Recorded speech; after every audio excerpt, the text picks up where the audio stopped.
Très bien. Entrons dans l'enseignement de la parole de Dieu ce matin. Philémon, chapitre 1, verset 6. Philémon, chapitre 1, verset 6. Je lui demande que ta participation à la foi soit efficace pour la cause de Christ, en faisant reconnaître en nous toute espèce de bien. Cela sera efficace lorsque vous arriverez à reconnaître le mot épignosis, une connaissance exacte, précise, complète. Quand vous avez cette compréhension complète de toute bonne chose, si vous observez bien, ce n'est pas une seule. Il y a plusieurs bonnes choses qui sont en vous en Christ. Donc, ce qui est en vous est en Christ. Mais pour savoir ce qui est en vous, vous devez regarder en Christ. C'est en Christ que le croyant a un reflet clair de sa véritable identité. C'est Christ qui définit le croyant et qui établit son identification, sa capacité et son habileté. Très important. Donc, nous devons pouvoir regarder en Christ. Vous devez pouvoir regarder en Christ pour savoir ce qui est en vous. Nous avons donc commencé à poser des fondements sur l'Ancien et le Nouveau Testament. Et lors du premier service ce matin, nous avons eu un moment très riche en commençant à étudier nos réalités en Christ Jésus. Nous avons pris le temps de dire que Jésus est le ministre de la circoncision pour la promesse de Dieu, afin que toutes les promesses et la promesse de Dieu faite à Abraham s'accomplissent, non pas par Abraham, mais par Christ. C'est Christ qui accomplit toutes ces promesses. Dans l'évangile de Matthieu, chapitre 5, versets 17 et 18, Jésus a dit, « Ne croyez pas que je sois venu pour abolir la loi ou les prophètes. Je ne suis pas venu pour abolir, mais pour accomplir. » Nous avons vu que le mot « accomplir » signifie mener à terme ou satisfaire aux exigences de la loi et des prophètes. Nous avons aussi pris le temps de regarder Romains chapitre 10, verset 4, où la Bible nous dit que Christ est la fin de la loi pour la justification de tous ceux qui croient. Nous avons dit que le mot « fin » signifie ici l'accomplissement ou la réalisation. Donc, Christ, c'est Christ qui accomplit la loi et qui l'ôte du chemin pour quiconque croit en Christ Jésus.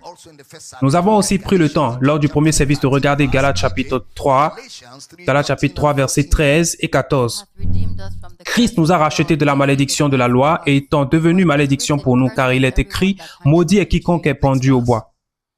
Afin que la bénédiction d'Abraham eût pour les païens son accomplissement en Jésus-Christ et que nous reçussions par la foi l'Esprit qui avait été promis. Donc, Christ nous a rachetés de la malédiction de la loi. Et lors du premier service, j'ai pris le temps d'établir que la malédiction de la loi, contrairement à ce qu'on m'a enseigné il y a de nombreuses années, on m'a enseigné cela et je l'ai moi-même enseigné.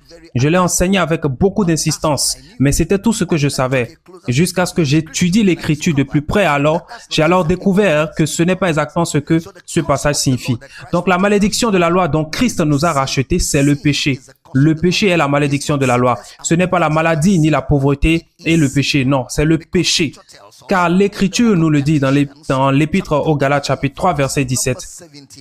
Galates, chapitre 3, verset 17. Voici ce que j'entends, une disposition que Dieu a confirmée antérieurement ne peut pas être annulée et ainsi la promesse rendue vaine par la loi survenue 430 ans plus tard. Allez au verset 20 et 21. Galates 3, verset 20 et 21. Or, le médiateur n'est pas médiateur d'un seul, tandis que Dieu est un seul. Verset suivant.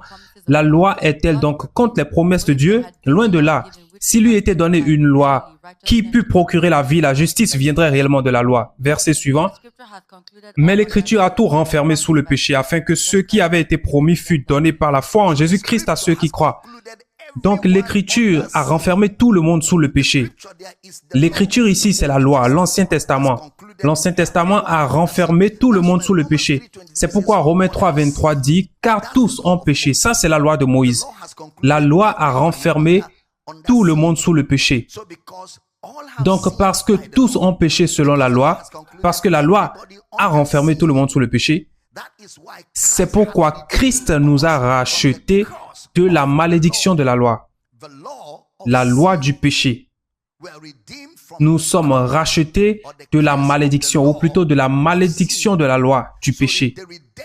Donc, la rédemption est de la malédiction de la loi. C'est la rédemption du péché. Et nous avons pris le temps de regarder le péché au singulier, pas au pluriel. Le péché et par conséquence la dette spirituelle qui résulte du péché. La malédiction de la loi.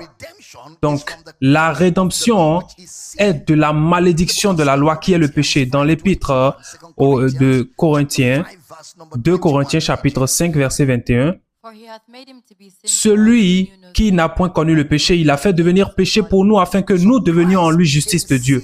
Donc, Christ est devenu péché pour nous parce que la malédiction était la malédiction du péché. Il est devenu péché pour nous, lui qui n'a point connu le péché. Il n'a pas dit qu'il l'a fait devenir pauvre pour nous, non. Certains disent, mais la Bible dit que Jésus est devenu pauvre afin que je devienne riche. Non, la pauvreté dans ce contexte, c'est quand il a ôté sa divinité et a revêtu l'humanité. La descente de la divinité dans l'humanité, voilà la pauvreté. Il a ôté Dieu et est devenu un homme. C'est cela la pauvreté, c'est ça la pauvreté. Il est devenu un homme afin de pouvoir devenir péché, afin que moi, qui ai connu le péché, je sois maintenant fait justice de Dieu. Je suis devenu riche en justice, lui est devenu pauvre en péché. Donc, il n'est pas question de richesse matérielle. Donc, la rédemption est une rédemption du péché. La rédemption des conséquences du péché, qui est la mort spirituelle. Restez avec moi, s'il vous plaît. Nous avons aussi pris le temps de voir que l'enfant de Dieu qui a cru à l'Évangile est un héritier. Et le fait d'être héritier d'Abraham vous fait recevoir l'esprit d'adoption par lequel nous crions « Abba Père ». Nous avons aussi pris le temps de regarder un bon nombre de choses et je vous encourage à vous procurer l'enseignement du premier service afin que je puisse avancer vers ce que je veux partager dans ce second service. Maintenant, si vous lisez les livres de l'Ancien Testament, vous verrez de façon constante plusieurs promesses de guérison. Vous verrez que la guérison est mentionnée à plusieurs reprises dans l'Ancien Testament et fait intéressant, vous verrez que la première fois où l'on voit la guérison, c'est dans la maison de Pharaon, où la Bible nous dit qu'à cause de la femme d'Abraham, Dieu a dû intervenir et apporter la guérison à la maison de Pharaon à cause d'Abraham. La deuxième fois que nous voyons cela, c'est avec Abimelech, Genèse chapitre 20, versets 17 et 18.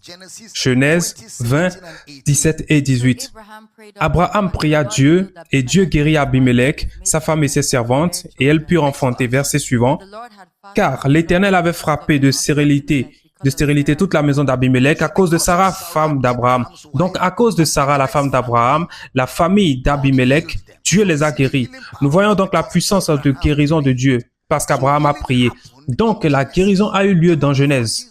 Avant même que Jésus ne meure, Dieu guérissait déjà. C'est pourquoi la guérison n'est pas la raison pour laquelle Jésus est mort, parce que Jésus guérissait déjà les gens avant même la croix. Donc, ils ont été guéris parce qu'Abraham, l'homme juste, a prié. La deuxième fois marquante où l'on voit la guérison dans la Bible, et cette fois c'est une guérison de masse, c'est dans Nombre chapitre 21, lorsque les enfants d'Israël désobéirent et furent frappés par un serpent. Nombre 21, 4 à 9. Nombre 21, 4 à 9. Ils partirent de la montagne de Hor par le chemin de la mer Rouge pour contourner le pays d'Édom. Le peuple s'impatienta en route et parla contre Dieu et contre Moïse. Pourquoi nous avez-vous fait monter hors d'Égypte? Pour que nous mourions dans le désert, car il n'y a point de pain, il n'y a point d'eau et notre âme est dégoûtée de cette misérable nourriture. Alors l'Éternel envoya contre le peuple des serpents brûlants. Il mordit le peuple et il mourut beaucoup de gens en Israël. Le peuple vint à Moïse et dit, « Nous avons péché car nous avons parlé contre l'Éternel et contre toi. Prie l'Éternel afin qu'il éloigne de nous les serpents. » L'Éternel dit à Moïse, « Fais-toi un serpent brûlant et place-le sur une perche. Quiconque aura été mordu et le regardera conservera la vie. » Quiconque aura été mordu quand il le regardera, conservera la vie. Verset 9. Moïse fit un serpent d'airain et le plaça sur une perche. Et quiconque avait été mordu par un serpent et regardait le serpent d'airain, conservait la vie. Avez-vous remarqué qu'aucun d'eux n'a eu à accomplir un commandement? Aucun d'eux n'a eu à remplir une condition. Ils devaient simplement regarder et vivre. Aucune condition. Regardez et vivez, c'est tout. Regardez le serpent. Même si vous vous êtes mal comporté, même si vous avez murmuré, même si vous avez péché. Maintenant, on ne vous demande même pas de confesser ou de vous repentir. Juste regardez et vivez. Avez-vous remarqué, aucune condition n'a été donnée aux enfants d'Israël en ce qui concerne cette guérison. Tout ce qui s'est passé, c'est simplement un sacrifice ou un substitut. Et cela depuis Genèse. Dieu a toujours utilisé un substitut pour bénir l'homme. Depuis Abel. Depuis le début, Dieu a toujours utilisé un substitut pour bénir l'homme. Tout ce qu'ils ont fait, c'est regarder. Il dit que celui qui regarde le serpent d'airain, qui est là pour le peuple, il vivra. Et en le regardant, il vivait. Vous savez, Jésus nous montre que ce serpent était symbolique de son sacrifice. Dans Jean chapitre 3, versets 4-15, Jean chapitre 3, versets 14 et 15, Jean 3, 14 et 15. Et comme Moïse éleva le serpent dans le désert, il faut de même que le Fils de l'homme soit élevé, afin que quiconque croit en lui ne périsse point, mais qu'il ait la vie éternelle. Quiconque croit en lui, c'est tout ce qu'on demande à un homme. De croire en lui, celui qui croira en lui ne périra point, mais aura la vie éternelle. Donc là encore, c'est un substitut qui est utilisé. Ils avaient désobéi, mais ce qui a fini par les bénir, c'était un substitut, un animal, un serpent d'airain, une communication symbolique de l'œuvre sacrificielle de Jésus-Christ. Maintenant, si vous regardez clairement à travers les Écritures, vous verrez qu'ils ont désobéi et que Dieu les a bénis. Est-ce que vous suivez? Allô? Est-ce que vous suivez? Certains d'entre vous me regardent juste comme ça. Est-ce que vous suivez? Est-ce que vous comprenez? Tournez-vous vers votre voisin et dites, « Hé voisin, est-ce que tu suis? Est-ce que tu comprends? » Parce que nous allons entrer dans certains points techniques. Et si en ce moment vous me regardez déjà comme ça, quand j'entrerai dans ces points techniques, peut-être que vous tomberez sous l'onction. Gloire à Dieu. Êtes-vous vivant? Maintenant, Dieu Tout-Puissant s'est donc annoncé lui-même dans Exode chapitre 15, verset 26. Exode chapitre 15, verset 26. Il dit, « Si tu écoutes attentivement la voix de l'Éternel ton Dieu, si tu fais ce qui est droit à ses yeux, si tu prêtes l'oreille à ses commandements et si tu observes toutes ses lois, je ne te frapperai d'aucune des maladies dont j'ai frappé les Égyptiens, car je suis l'Éternel qui te guérit. Je suis l'Éternel qui te guérit. » Ça, c'est la déclaration que Dieu a faite de lui-même. Je suis l'Éternel qui te guérit. Nous avons là le mot Rapha. Le mot Rapha, c'est quelqu'un qui éloigne la maladie de vous. C'est le sens du mot Rapha. Quelqu'un qui garde la maladie loin de vous. Dans Exode chapitre 23, versets 24 et 25. Exode 23, versets 24 et 25. Exode 23, 24, 25. Tu ne te prosterneras point devant leurs dieux, et tu ne les serviras point. Tu n'imiteras point ces peuples dans leur conduite, mais tu les détruiras et tu briseras leurs statuts. Vous servirez l'Éternel votre Dieu, et il bénira votre pain et vos eaux, et j'éloignerai la maladie du milieu de toi. Verset suivant. Il n'y aura dans ton pays ni femme qui avorte, ni femme stérile. Je remplirai le nombre de tes jours. Vous avez remarqué la condition? Vous servirez l'Éternel votre Dieu. Il bénira votre pain et votre œuf. Il y a donc une condition. La première, c'est si vous observez et pratiquez tout cela. Il y a là aussi une condition. Et dans le premier service, nous avons traité toutes ces conditions. Maintenant, regardez à nouveau clairement dans l'Écriture cette parole. Il éloignera la maladie du milieu de toi. Il dit la même chose que ce qu'il avait dit avant. Donc, Exode 15, 26 est un autre passage. Exode 15, 26. Si tu écoutes attentivement la voix de l'Éternel ton Dieu, si tu fais ce qui est droit à ses yeux, si tu prêtes l'oreille à ses commandements et si tu observes toutes ses lois, je ne te frapperai d'aucune des maladies dont j'ai frappé les Égyptiens, car je suis l'Éternel qui te guérit. Je suis l'Éternel qui te guérit. Très bien. Donc, il y a énormément de guérisons individuelles dans l'Ancien Testament. Par exemple, dans 1 Roi chapitre 17, versets 17 à 24, vous pouvez vérifier cela vous-même quand vous rentrez à la maison. 1 Roi 17, 17 à 24, puis 2 Rois chapitre 4, versets 18 à 37. Vous pouvez lire ça à la maison aussi. 2 Rois chapitre 4, versets 18 à 37. Puis 2 Rois chapitre 5, verset 1. 2 Rois chapitre 5, verset 1. Et vous verrez la plupart de ces guérisons sous le ministère d'Élie et le ministère d'Élisée. Vous voyez aussi Ésaïe chapitre 38 à propos d'Ézéchias. Donc, ce n'est pas étrange de dire que Dieu est un guérisseur, parce qu'il guérit depuis le commencement des temps. Il guérit depuis des temps immémoriaux. Il guérit les malades. Maintenant, je pense que là où est le vrai problème, c'est que les problèmes chez les gens, est-ce que tout d'abord, Dieu, il vous rend vraiment malade avant de vous guérir? Est-ce que Dieu veut vraiment que vous soyez guéris? Ce sont là les problèmes qui sont dans l'esprit des gens. Parce qu'ils doutent rarement du fait que Dieu les a rendus malades. Ils se disent parfois que Dieu les a rendus malades. La question, c'est va-t-il les guérir? Dans Psaume chapitre 103, verset 3, Psaume chapitre 103, verset 3, c'est lui qui pardonne toutes tes iniquités, qui guérit toutes tes maladies, qui pardonne toutes tes iniquités, qui guérit toutes tes maladies. Écoutez très attentivement, écoutez bien. La plupart des gens que j'ai rencontrés qui ont des problèmes avec Dieu, et vous savez, la religion dit aux gens qu'ils n'ont pas le droit d'être en colère contre Dieu. Mais j'ai rencontré des gens qui sont très en colère contre Dieu, qui sont très déçus de Dieu, et tellement en colère qu'ils se sont tenus à l'écart de tout ce qui touche à l'Église. Certains sont tellement déçus qu'ils ne prient plus, parce qu'ils pensent que la prière est une perte de temps. Ils pensent que la prière ne fonctionne pas. Mais ils ne peuvent pas dire « je suis en colère contre Dieu » à cause de leur mentalité religieuse. Alors ils préfèrent se taire. Mais en réalité, ils sont en colère et déçus de Dieu. Parce qu'un prédicateur ne leur a pas bien expliqué la Bible. Il leur a donné un faux espoir.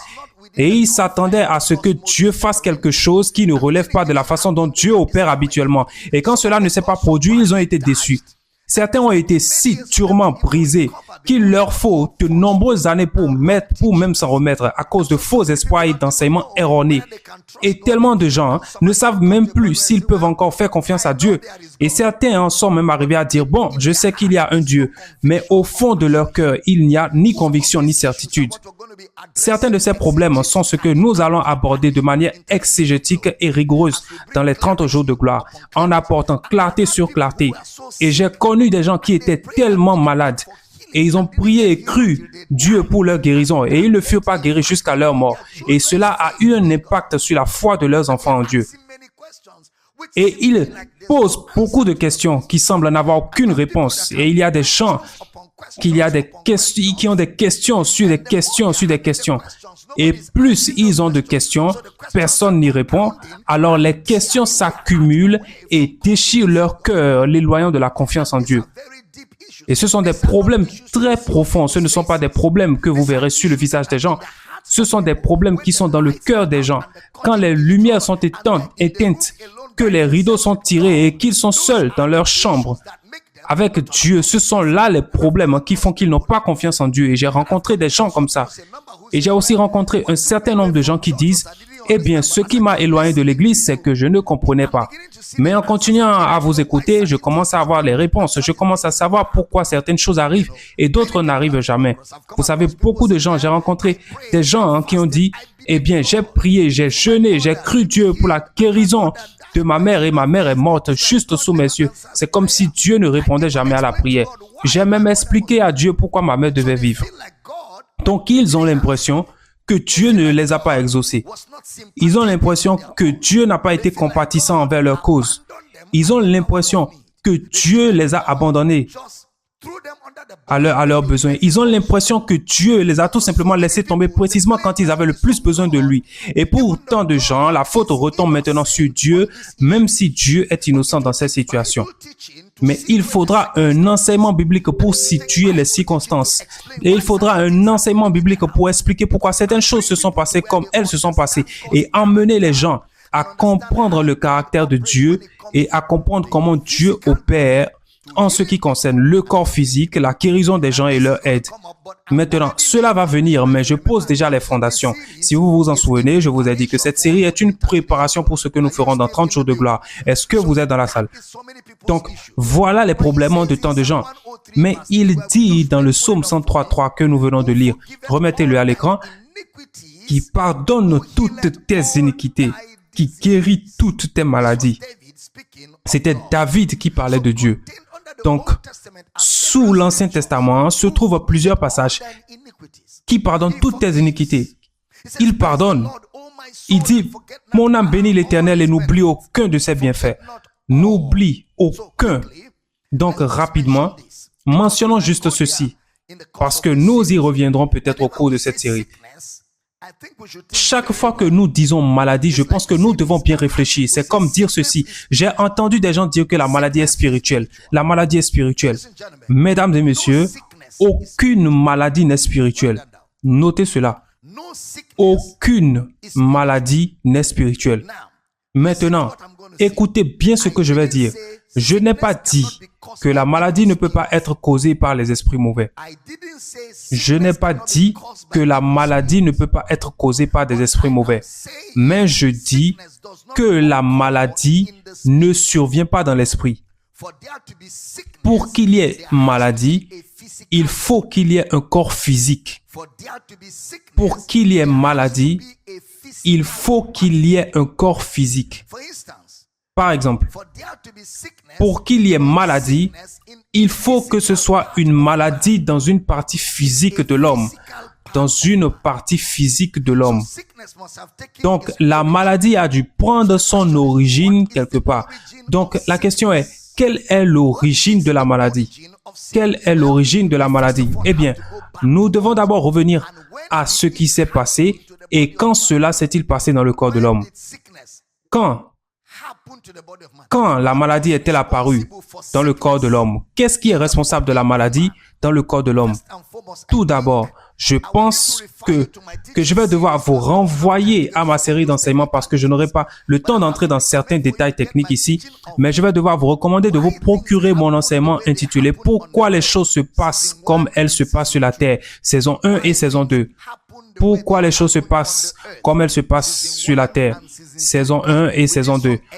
Parce que nous avons fait une exégèse très détaillée sur ce sujet. Mais je vais avancer et traiter un certain nombre de choses. Mais s'il y a quelque chose que vous ne saisissez pas pleinement ici, allez voir pourquoi les choses se passent comme elles se passent sur la terre. Comme je l'ai dit, pour qu'il y ait maladie. Et c'est important parce que nous allons regarder quel genre de corps Dieu a fait pour Adam. Nous allons examiner quel genre de corps Dieu a fait pour Adam, le premier homme, qui est le progéniteur de la race humaine. Pour qu'il y ait maladie, et c'est important parce que vous devez vous y référer plus tard. Pour qu'il y ait maladie, il faut qu'il y ait un corps physique. Un homme qui n'a pas de corps physique ne peut pas être malade. C'est pourquoi les anges ne tombent pas malades. Vous n'avez jamais entendu parler d'un ange malade et admis à l'hôpital parce que les anges sont des esprits. Ils n'ont pas de corps. S'ils avaient un corps, alors ils pourraient tomber malades. Mais parce qu'ils n'ont pas de corps, ils sont des esprits, ils ne peuvent pas tomber malades. Si vous êtes là, dites « je vous entends ». Donc, il faut qu'il y ait un corps physique pour qu'il y ait maladie. Parce que la maladie est une chose physique. La maladie est une chose physique. Cela ne veut pas dire qu'elle ne peut pas être provoquée par des êtres spirituels, mais c'est une chose physique. C'est-à-dire que la maladie ne survient pas dans le domaine des esprits. Tout comme je l'ai dit, les anges ne tombent pas malades. Savez-vous aussi que les démons ne tombent pas malades? Les démons ne tombent pas malades. En fait, contrairement à ce que vous pensez parfois,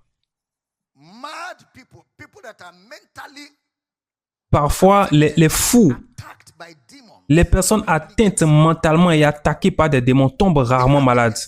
Ils tombent rarement malades. Ils sont toujours au milieu des bactéries. Ils sont toujours exposés à toutes sortes de conditions climatiques qui pourraient les affecter. Pourtant, vous les voyez sauter partout, en pleine santé. Nous y reviendrons. Donc, il vous faut un corps physique pour être malade. Cela étant dit, quel genre de corps Dieu a-t-il fait pour l'homme? Maintenant, sans plus attendre, vous n'avez qu'à lire le récit de la Genèse. N'oubliez pas, quand nous étudions Genèse dimanche dernier, nous avons parlé du mot jour. Jour. Nous avons dit que les épîtres interprètent le mot jour dans le récit de la Genèse comme une période de temps, d'accord? Donc, jour Ensuite, nous avons aussi dit que Satan, dans la Genèse, n'était pas interprété. Vous ne verrez pas Satan dans la Genèse parce que Satan était voilé. Le serpent a été désigné comme étant Satan. Mais vous saurez qu'Adam et Ève étaient des êtres humains littéraux. Ensuite, l'arbre dans la Genèse n'était pas interprété. L'arbre n'était pas interprété. Il faudra aller dans les épîtres pour obtenir l'interprétation de ce qu'était l'arbre de la connaissance du bien et du mal, qui a été interprété comme le péché. Donc, nous suivons l'interprétation. Maintenant, le corps de l'homme. Si vous allez dans la Genèse, tout ce que Dieu a créé à partir de la terre a été appelé bon. Tout ce que Dieu a créé à partir de la terre a été appelé bon. Bon signifie parfait. Bon signifie parfait. Établissons-le. Genèse chapitre 1 verset 31. Genèse chapitre 1 verset 31. Genèse chapitre 1 verset 31. Genèse 1, 31. Gloire à Dieu. Dieu vit tout ce qu'il avait fait et voici cela était très bon. Ainsi il eut un soir et il eut un matin, ce fut le 6e jour. Tout ce que Dieu avait fait et voici cela était très bon. Bon signifie parfait. Maintenant, le corps de l'homme a été lui aussi formé. Genèse chapitre 2 verset 7. Genèse chapitre 2 verset 7. L'Éternel Dieu forma l'homme de la poussière de la terre et souffla dans ses narines. Il souffla dans ses narines un souffle de vie et l'homme devint un être vivant. L'homme devint un être vivant à partir de la poussière de la terre. Attendez. Tout ce que Dieu a créé sur la terre était très bon. Et Dieu a formé le corps de l'homme à partir de cette terre très bonne. Dieu a formé le corps de l'homme à partir de cette terre très bonne. Maintenant, nous pouvons donc conclure que le corps de l'homme était bon. Le corps de l'homme était en parfait état. Dieu n'a pas créé un homme malade. Dieu n'a pas créé un homme avec un corps brisé. Et Dieu n'a jamais créé un homme difforme. Dieu n'a jamais créé un homme ayant des déficiences naturelles dans son corps. Dieu n'a pas non plus créé un homme défaillant. Dieu n'a pas non plus créé un homme anormal. Dieu n'a pas non plus créé un homme avec des défauts. Parce que Dieu a formé l'homme à partir de la poussière de la terre qui était très bonne. C'est fondamental. Cela doit être compris de façon fondamentale. Maintenant, mais Dieu parle à Adam et dit, tu peux manger de tout arbre du jardin, sauf l'arbre de la connaissance du bien et du mal. Regardez Genèse chapitre 2, verset 16. Genèse 2, chapitre 2, verset 16. L'Éternel Dieu donna cet ordre à l'homme en disant, tu pourras manger de tous les arbres du jardin. Verset suivant. Mais tu ne mangeras pas de l'arbre de la connaissance du bien et du mal, car le jour où tu en mangeras, tu mourras. Le jour où tu en mangeras, tu ne mangeras pas. Tu n'en mangeras pas. Parce que le jour où tu en mangeras, regardez cette déclaration. J'aime regarder les mots. Tu ne mangeras pas de cela. Quand il dit que tu ne mangeras pas, cela ne veut pas dire tu ne peux pas en manger. Il n'a pas dit tu ne peux pas. Donc, cela signifie que l'homme a la capacité de choisir. Tu n'en mangeras pas. C'est-à-dire, tu ne devrais pas en manger. Cela montre le libre arbitre. Le libre arbitre. Le libre arbitre. Ce qui signifie que le Dieu Tout-Puissant permet le libre arbitre.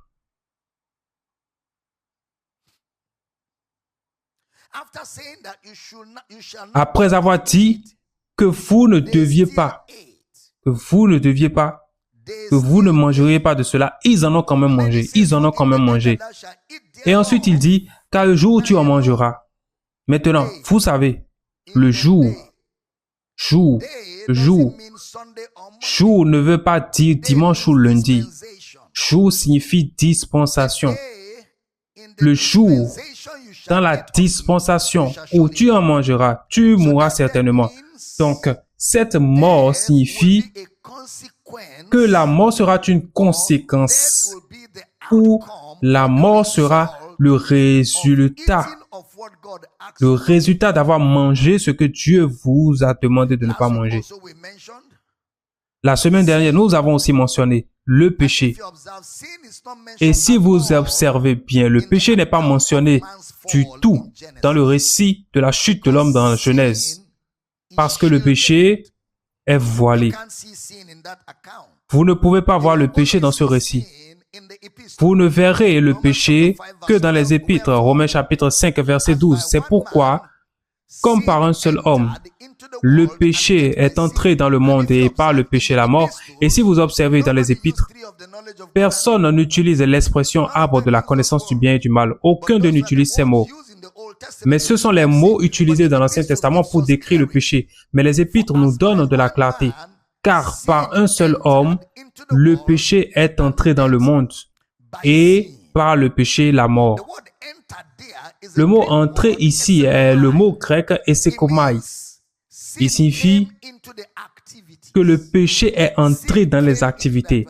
Le péché est entré dans les activités. Cela veut dire qu'il n'en faisait pas partie. Il est entré dans les activités. Donc, il n'y avait pas de péché dans le monde jusqu'à Adam. Il n'y avait pas de péché dans le monde jusqu'à Adam. Dieu a créé un monde parfait. Dieu a créé une terre parfaite. Dieu a vu tout ce qu'il avait fait et voici, cela était très bon. Dieu a créé une bonne terre, une terre parfaite. Donc, le péché est entré par l'homme, ce qui signifie que le péché n'est pas une création de Dieu. Le péché n'est pas une création de Dieu. Le péché est une introduction de l'homme dans le monde. Donc, le péché est entré et la mort par le péché. Donc, la mort est venue par le péché. Nous savons aussi, d'après 1 Timothée chapitre 2, qu'Adam était dans la transgression. Ce n'est pas Adam qui a été séduit, c'est la femme qui, séduite, s'est rendue coupable de transgression. Donc, il y a eu une transgression. Le mot transgression est le même mot que péché. Le mot transgression est le même mot que péché. Il y a eu une transgression, donc le péché est entré. Le livre de Jacques nous dit que personne, Jacques 1, 13, que personne, lorsqu'il est tenté, ne dise « c'est Dieu qui me tente », car Dieu ne peut être tenté par le mal et il ne tente lui-même personne. Il ne tente lui-même personne. Donc, vous ne pouvez pas dire « je suis tenté de Dieu par Dieu ». Maintenant, rappelez-vous ce que nous avons dit. Pour qu'il y ait maladie, il faut qu'il y ait un corps physique. Donc, la question est, qu'est-il arrivé au corps physique de l'homme? Qu'est-il arrivé au corps physique de l'homme? Retournons à Genèse chapitre 3. Sans parler du corps physique, après que l'homme eut mangé de l'arbre de la connaissance du bien et du mal, qui est le péché, il est dit au corps de l'homme, c'est à la sueur de ton visage que tu mangeras du pain. C'est à la sueur de ton visage que tu mangeras du pain. Jusqu'à ce que tu retournes dans la terre d'où tu as été pris, car tu es poussière et tu retourneras dans la poussière. Il mentionne la souffrance au verset 17. Genèse chapitre 3, verset 17. Mettez-le.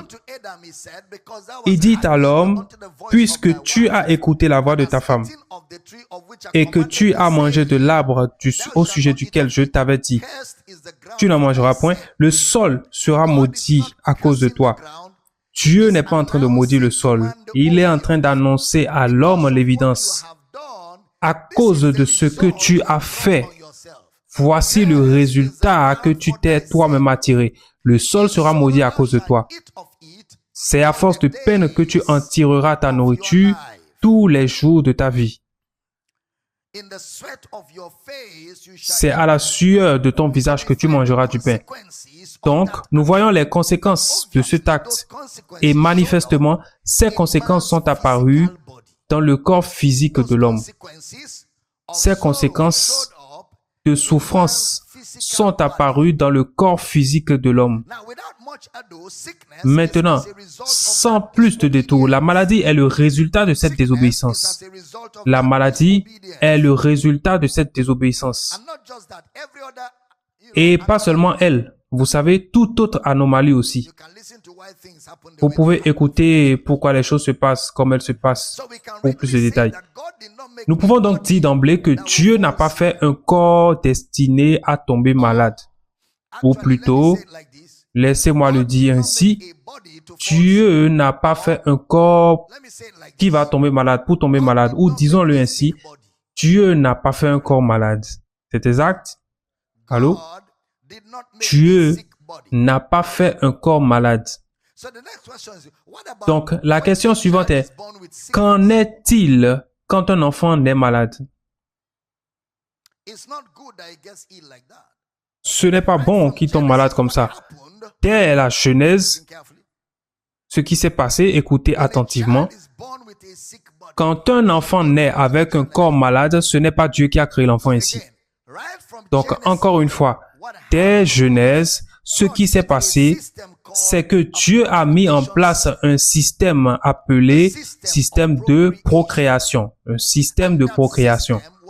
Et ce système a été placé dans l'homme et Dieu et l'homme est autorisé par Dieu à faire fonctionner ce système.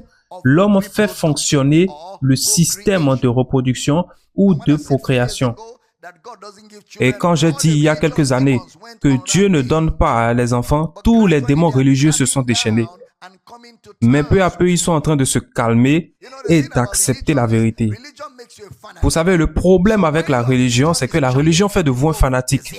Donc, quand votre religion est challengée et remise en question, vous devenez fou. Vous voulez tuer, vous voulez vous battre pour la religion. C'est ce que la religion fait.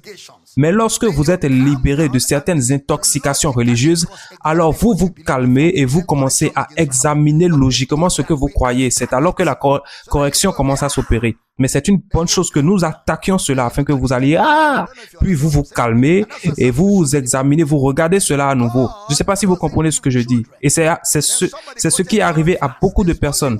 Dieu ne donne pas les enfants. Puis quelqu'un cite un seul verset. Il n'y a qu'un seul verset qu'il cite tous continuellement. Voici, les fils sont un héritage de l'Éternel. Le fruit des entrailles est une récompense. C'est le seul verset qu'il cite. Et c'est ça qu'il cite. Psaume pour établir une doctrine. Un seul verset. Et ils n'ont même pas de corroboration. Même pas dans le Nouveau Testament. Les enfants sont un héritage de l'Éternel. Docteur Damina, vous devez être fou. Vous n'êtes pas normal. Antichrist, Satan. Simplement parce que nous challengeons, nous remettons en question leur position religieuse. Alors les démons religieux commencent à sortir les yeux. Mais ils ne savent pas que certains d'entre nous sommes sur cette planète depuis assez longtemps. Nous n'avons pas seulement vu les démons religieux, nous avons vu Satan face à face et nous lui avons dit où était sa place. Alors ces choses ne nous ébranlent pas. Après tout, vous savez, quand on coupe la tête d'une poule, elle se bat des ailes. Les anciens savent qu'une poule décapitée qui s'agite n'est pas une menace. Il reste simplement là. Ce sont les enfants qui vont s'enfuir, mais après quelques minutes, la poule finit par se calmer et devient silencieuse. Donc, peu importe tout le bruit qu'il y a, si vous pouvez simplement maintenir votre vérité et rester ferme, tout finira par se calmer. Et les personnes raisonnables raisonneront. Dieu ne donne pas d'enfants. Je répète. Après toutes les crises, je le répète, Dieu ne donne pas les enfants. Dans le sens où Dieu n'est pas celui qui décide quelle femme tombera enceinte et quelle femme ne tombera pas enceinte. Non.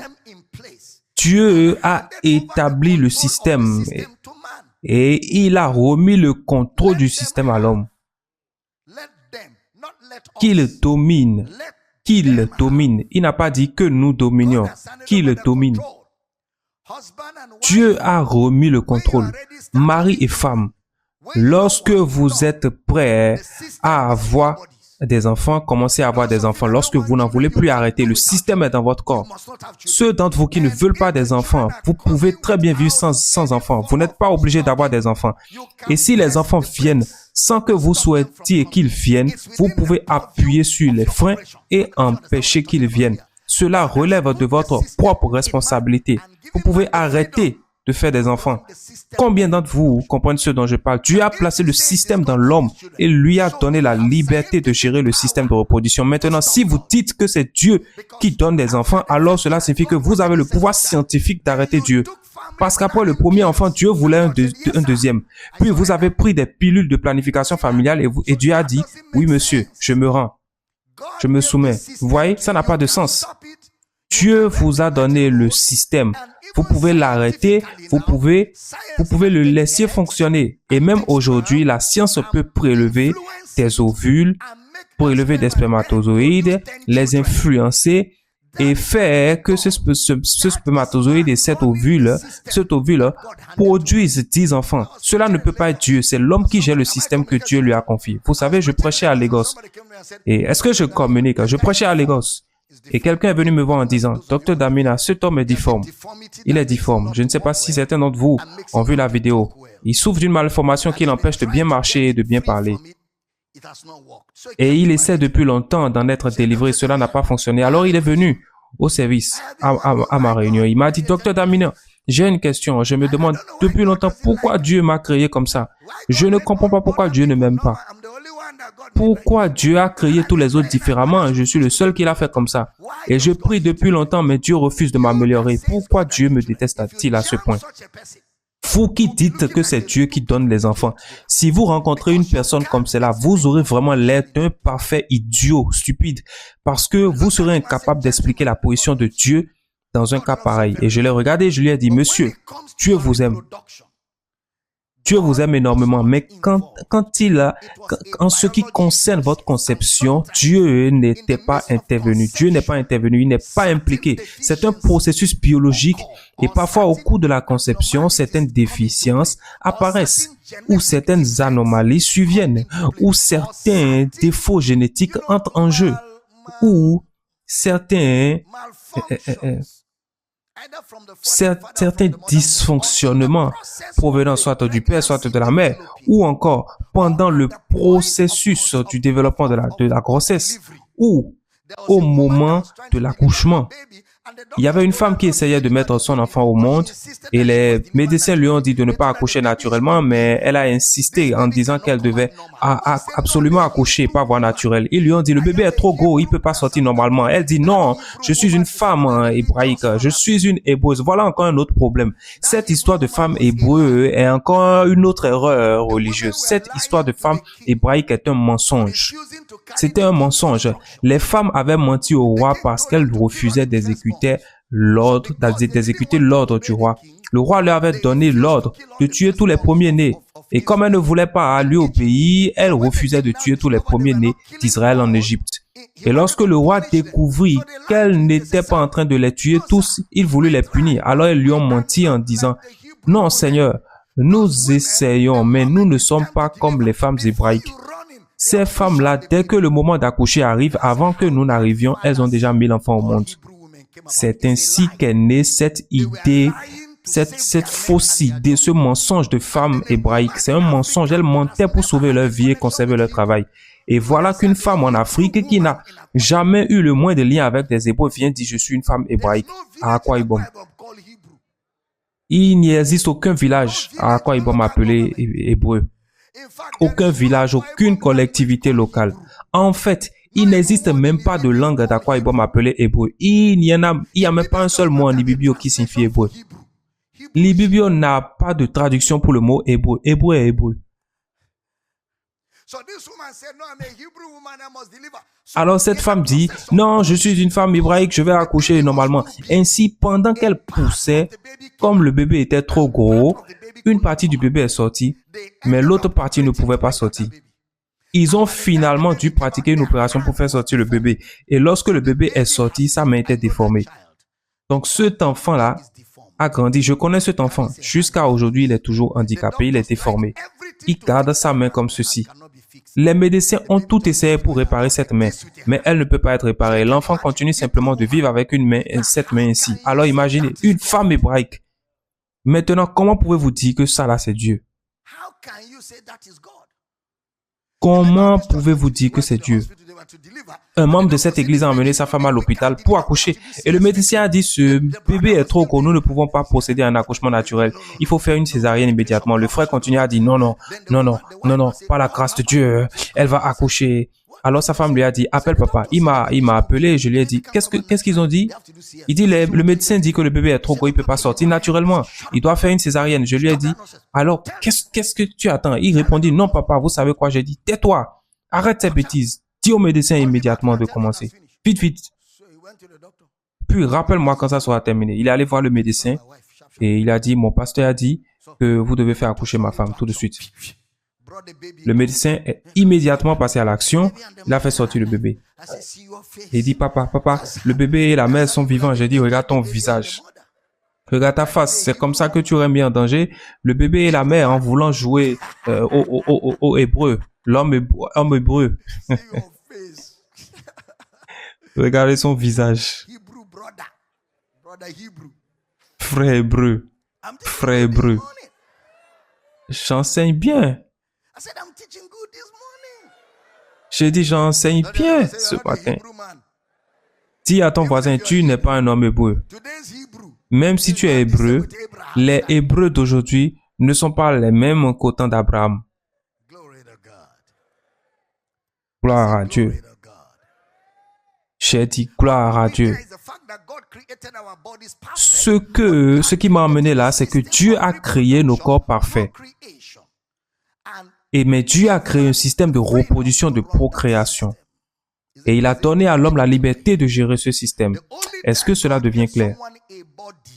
La seule fois où Dieu a donné un corps à quelqu'un, c'était Jésus. La seule fois où Dieu a donné un corps à quelqu'un, c'était à Jésus. Jésus dira, tu m'as formé un corps. Dans le livre de Hébreux, chapitre 10, c'est uniquement à Jésus que Dieu a donné un corps. Donc, nous avons deux personnes, Adam et Jésus.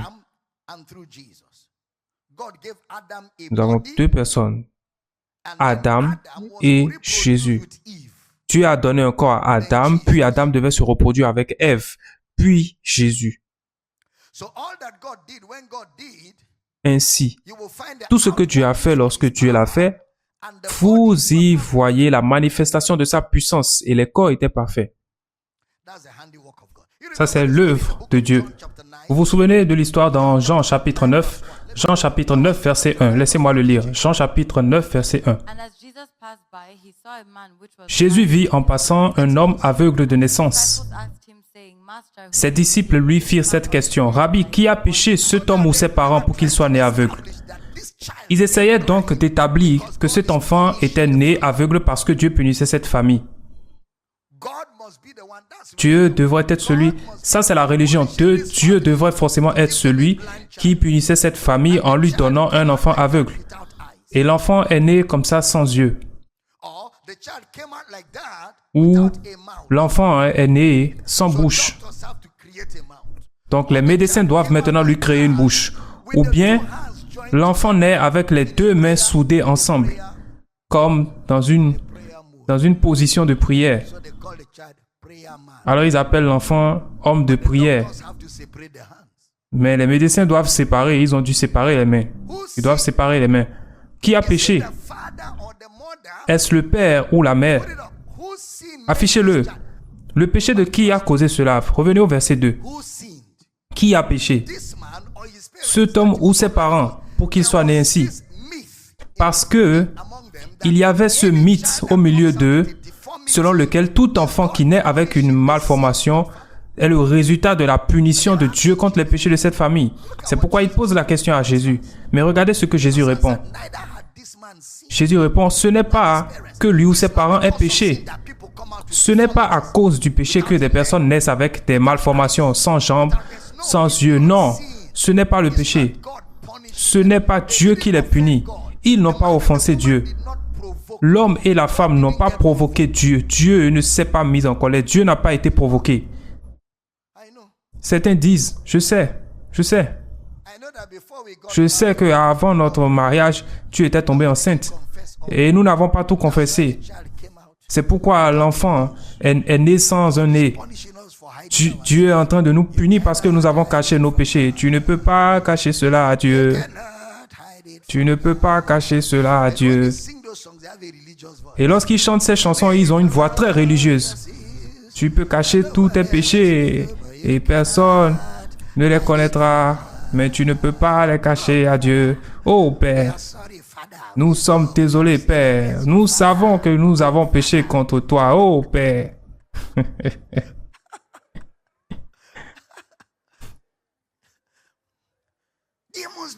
Il doit y avoir quelque chose. Et les amis vont se rassembler. Il doit y avoir quelque chose. Dieu est en train de les punir. Vous ne voyez pas qu'ils ont deux enfants. L'un ne voit pas, l'autre ne peut pas marcher. Il doit y avoir quelque chose. Il doit y avoir quelque chose. Celui qui cache ses transgressions ne prospère point. Voilà les seuls versets qu'ils connaissent. C'est ce genre de versets qu'ils connaissent. Ils ne connaissent pas ceux où la Bible dit qu'il a pardonné toutes tes iniquités. Non, non, non, non. Ils ne connaissent pas ces versets. Ça, ce n'est pas de Dieu. C'est ces versets de jugement qu'ils connaissent. Quand les méchants joindraient la main, ils ne resteront pas impunis. C'est le genre de versets qu'ils aiment. Ou encore, tu ne laisseras point vivre la magicienne. Ne touchez pas à mes oins. S'ils se rassemblent, ce ne sera pas de par moi. Voilà le genre de passage qu'ils connaissent. Ils ne connaissent pas les autres. C'est lui qui pardonne toutes tes iniquités, qui délivre ta vie de la fausse, qui te couronne de bonté et de miséricorde. Non, ils ne connaissent pas ces versets-là. C'est le feu contre feu. Feu pour feu. Ils sont toujours prêts à lancer le feu. Retour à l'envoyeur. Retour à l'envoyeur.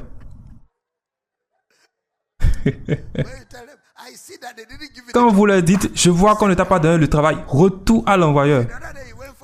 Ah, l'autre jour, tu es allé chercher un emploi, j'entends dire qu'ils ne recruteront personne. Retour à l'envoyeur. Feu, tonnerre. C'est toi qui ne vont pas recruter. C'est toi. Et chaque fois qu'ils font un rêve, ils vont voir la personne qui est en train de les poursuivre pour de les empêcher d'obtenir l'emploi. Et ils verront toujours des visages familiers. Donc, ils sont en train de se faire des ennemis partout. Partout. Ah! Cette femme qui s'est approchée de moi cette nuit, la dernière nuit, je l'ai vue en train de me presser. Non, non, monsieur, cela ne vient pas de Dieu. Feu, feu, feu, feu. Cet autre homme s'est approché de moi. Le jour où nous sommes devenus amis, j'ai perdu mon emploi. Ah, ça c'est un mauvais esprit. Donc, ils interprètent les opérations sataniques dans toutes les circonstances. Et le diable a découvert qu'ils sont tellement stupides qu'ils continuent à produire encore plus de ce genre de choses. Mais nous n'ignorons pas ces desseins. J'enseigne bien. Donc, la maladie physique, nous parlons de la maladie physique. Donc, Jésus maintenant dit, parce qu'ils utilisent l'expérience d'une personne. Jésus dit, verset 3, regardez le verset 3, alléluia, Jean 9, 3, ce n'est pas que lui ou ses parents aient péché, ce n'est pas une malédiction générationnelle. Mais c'est afin que les œuvres de Dieu soient manifestées en lui. Ce que Jésus dit, c'est que même si ce n'est ni sa faute ni celle de son Père, ma mission ici est de manifester les œuvres de Dieu. Point final. Quelle que soit la négligence qui a conduit à cette maladie, et il est évident que ce n'est pas un péché. Donc, si ce n'est pas un péché et que ce n'est pas Dieu, cela signifie que ce sont les parents qui ont permis des conditions médicales qui ont conduit à cette situation. Et Jésus dit, le seul rôle que je joue ici, c'est que je dois accomplir les œuvres de Dieu. Je vais accomplir les œuvres de Dieu. Et quelles sont les œuvres de Dieu? Verset suivant. Il faut que je fasse. Tandis qu'il est jour, les œuvres de celui qui m'a envoyé. La nuit vient où personne ne peut travailler. Quelles sont les œuvres de Dieu? Le Fils de Dieu apparut afin de détruire les œuvres du diable. Donc, ce que Jésus est en train de dire, c'est que les parents ne sont pas responsables, personne n'est responsable. Mais mon rôle ici est d'accomplir les œuvres de Dieu. Cela répond à beaucoup de questions. Il guérit les yeux de cet homme. Ça, c'est l'œuvre de Dieu. Voilà l'œuvre de Dieu. Apporter la santé et l'intégrité à ce corps physique, c'est là l'œuvre de Dieu. Le seul rôle que Dieu joue face à la maladie et à l'infirmité, c'est d'apporter la santé, la totalité, l'intégrité au corps physique de l'homme. Donc Dieu ne peut pas être celui qui est à l'origine de la maladie et en même temps celui qui la guérit. Gloire à Dieu. Donc, pour qu'il y ait maladie, il faut d'abord qu'il y ait un corps physique. Et Dieu n'a pas créé un corps malade pour qui que ce soit. Ne manquez pas cela. Dieu n'a pas créé un corps physique malade pour qui que ce soit.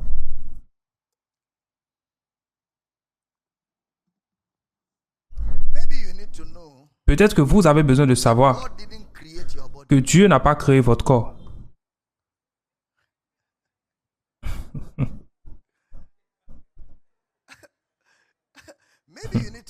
Peut-être que vous avez besoin de savoir que Dieu n'a pas créé votre corps dans ce sens. Vous comprenez ce que je veux dire?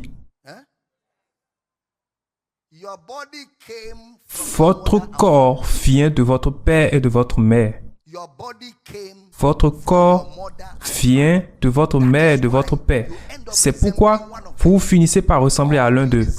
Ou vous ressemblez à votre grand-père ou à votre grand-mère ou à quelqu'un de votre famille. Parce qu'il y a des gènes. Il y a des gènes dont votre corps vient. Est-ce que j'enseigne? Il y a des chromosomes. Il y a des gènes.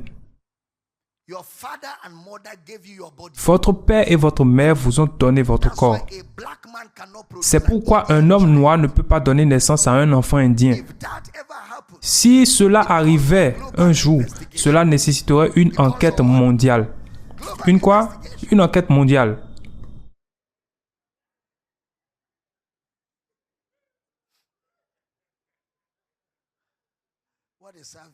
Quel culte? C'est la préparation pour les 30 jours de gloire. Est-ce que nous enseignons ici? Oui. Nous sommes tous nés avec des cheveux bouclés, mais nous en Afrique, nos boucles nous ont quittés très rapidement. Nos cheveux sont devenus normaux. Ce sont seulement ceux des pays occidentaux. Ce sont seulement ceux des pays occidentaux qui ont les boucles qui restent en grandissant, mais nous, nos boucles. Avez-vous déjà vu un enfant africain, nigérien, naître sans ces petites boucles? Nous naissons tous avec les cheveux bouclés. Je ne sais pas, peut-être que nous n'avons pas assez de shampoing et d'après-shampoing pour les entretenir. Nous naissons avec des boucles. Mais à mesure que nous grandissons, toutes nos boucles ont disparu. Même si vous utilisez du shampoing et de l'après-shampoing, on verra bien que ceci-là, ce n'est pas l'original. Parce que lorsque vous vous tiendrez à côté de quelqu'un qui a naturellement ses boucles, tout le monde verra que ça là, c'est la copie.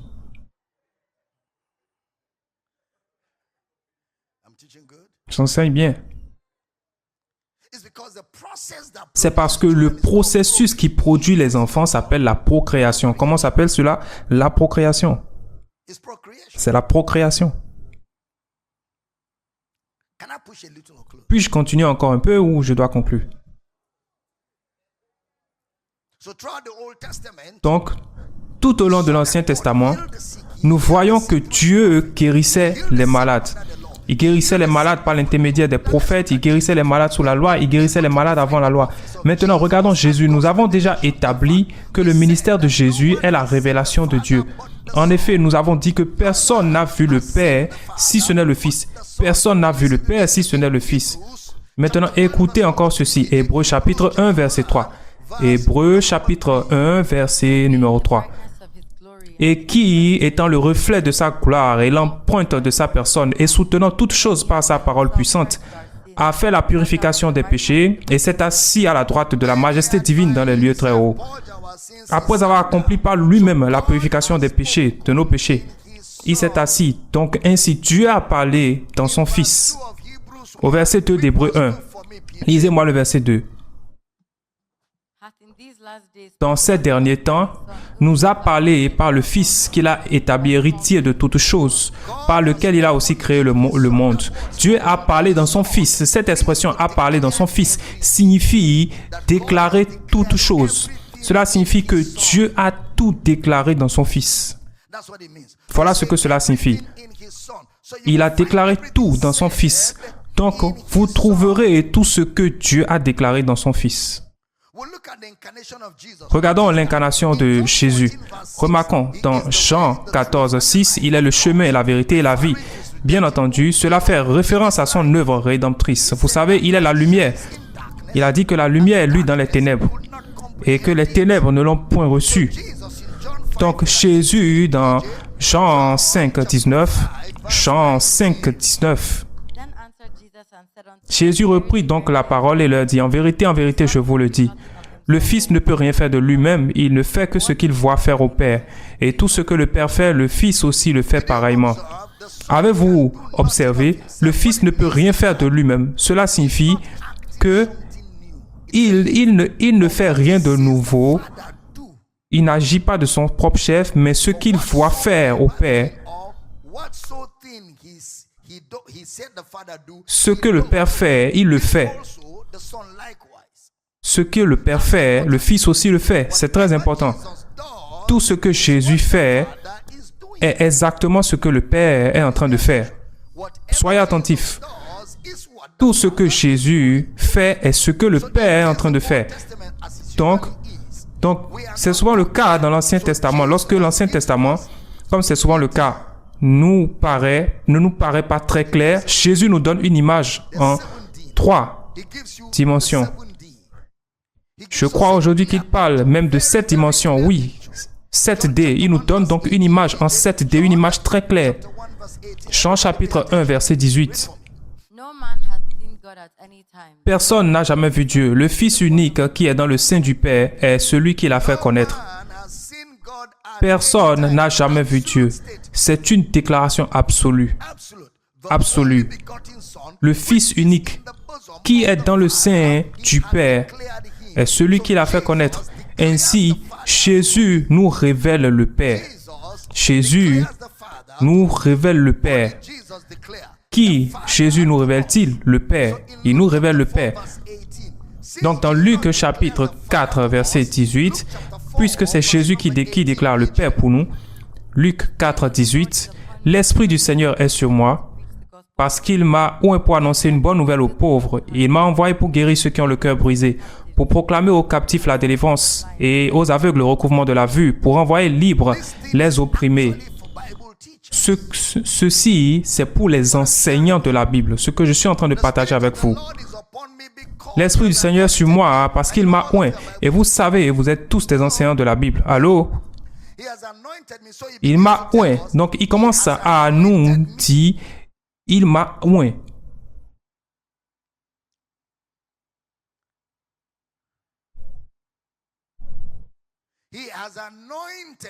Il m'a oint pour annoncer la bonne nouvelle aux pauvres. Il m'a envoyé pour guérir ceux qui ont le cœur brisé. Regardez cette expression, le cœur brisé. Pour guérir ceux qui ont le cœur brisé. L'expression cœur brisé est un mot composé et je vais l'épeler pour vous en grec. Elle est traduite à partir de la Septante. La Septante est lorsque vous prenez des mots de l'hébreu vers le grec. Et le mot est T-E-T-H R-A-U-S. M-E-N-O-U-S. Tétrasmenos. Tétrasmenos. T-E-T-H-R-A-U-S-M-E-N-O-U-S. Tétrasmenos. C'est le participe passé d'un mot appelé faux. P-H-R-A-U-O. Toujours utilisé pour désigner les personnes faibles. Alors, lorsqu'il dit pour guérir ceux qui ont le cœur brisé, il est question des personnes faibles, ceux qui souffrent d'infirmité physique. Cœur brisé, ici, n'est pas « il m'a brisé le cœur ». Je lui ai donné mon cœur. Je lui ai donné mon cœur. Il a brisé mon cœur. J'ai le cœur brisé. C'est un briseur de cœur. Ou elle m'a brisé le cœur. Je ne peux plus faire confiance. J'ai des problèmes de confiance.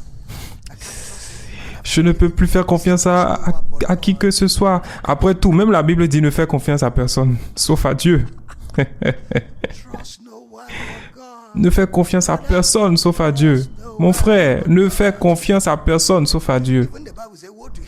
Même la Bible dit, maudit soit l'homme qui se confie dans l'homme. Ne fais confiance à personne. Elle m'a brisé le cœur. J'ai investi toute ma fortune dans sa vie. Je pensais que nous allons construire une famille.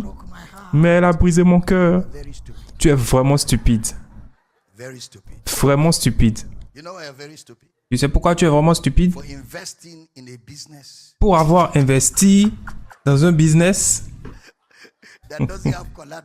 qui n'offrait aucune garantie. Parce que tu as investi. C'est pour cela que ça t'affecte. C'est pour ça que ton cœur est brisé. Tu as investi. Donc, puisque tu investis, trouve des garanties avant d'investir. Mais si c'est une relation, alors fais-le correctement. Comme ça, si cela ne fonctionne pas, ton cœur restera intact. Donc, pour bien vivre une relation, on ne commence pas par acheter des choses. Dans une relation propre, saine, on ne commence pas par des achats. On commence par la conversation. On commence par la communication. On commence par la communion. Deux personnes qui communient ensemble, qui cheminent ensemble. Cela commence par les interactions, les échanges. Cela commence par le partage et le fait d'apprendre à se connaître. De longues conversations, bien sûr. Pendant ces longues conversations, vous pouvez acheter à manger. Cela, ce n'est pas un investissement, c'est pour survivre.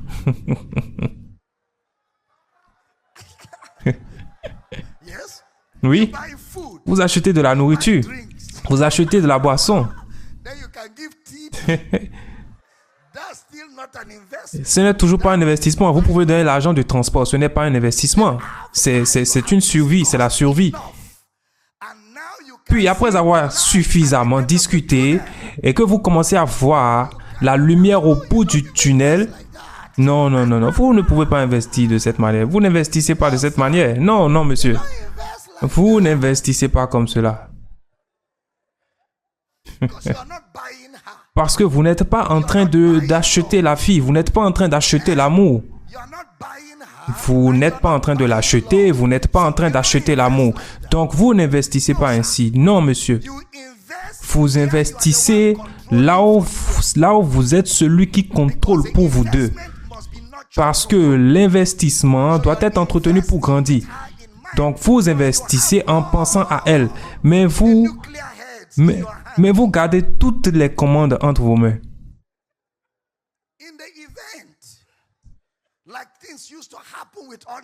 Ainsi, si les choses tournent mal, comme cela arrive parfois dans les situations normales de la vie, vous pouvez poursuivre votre chemin avec votre investissement. Est-ce que cela signifie qu'il faut être avare? Non, monsieur. L'assistance, la suivi est permise. Le transport, le déjeuner, un peu d'argent de poche, bien sûr. Si elle fait quelque chose qui nécessite un peu de soutien, vous pouvez lui apporter un peu d'aide. Mais ne prenez pas tout cela entièrement sur vos épaules. Non, non, non, ne portez pas tout sur la tête. J'ai une nouvelle mission, j'ai une nouvelle mission. Non, monsieur, non, monsieur. Votre cœur n'est pas garanti. Je viens de prêcher à quelqu'un à l'instant. Vous riez tous, mais quelqu'un vient d'être délivré. Car sur la montagne de Sion, il y aura la délivrance. Vous n'investissez pas de cette manière. Et vous, demoiselle, lorsqu'un frère vous parle de mariage, ne lui transférez pas tous les problèmes de votre famille. Ma mère, ma soeur, mon petit frère, mon oncle, mon neveu. L'homme dira, on dirait qu'ils viennent de découvrir un nouvel investisseur. Sabinus. Sabi.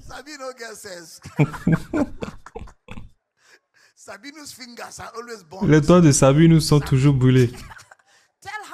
Dis-lui, je ne suis pas Sabinus. Je suis venu pour me marier. Je ne suis pas un investisseur.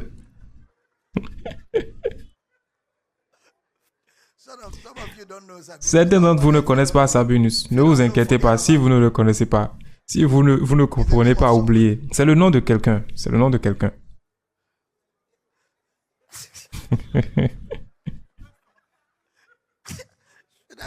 Dois-je conclure? Les visages de certaines personnes sont complètement décomposés. Qui s'en soucie? Est-ce que je vous ai envoyé? Pourquoi vous n'êtes pas allé recevoir des conseils? Pourquoi vous n'êtes pas venu recevoir des conseils? Pourquoi vous n'êtes pas venu recevoir des conseils? La Bible dit, écoute les conseils, reçois l'instruction afin que tu sois sage dans la suite de ta vie. Là, le salut est dans le grand nombre des conseillers. C'est avec les sages conseils qu'on fait la guerre. Vous n'avez jamais lu cela?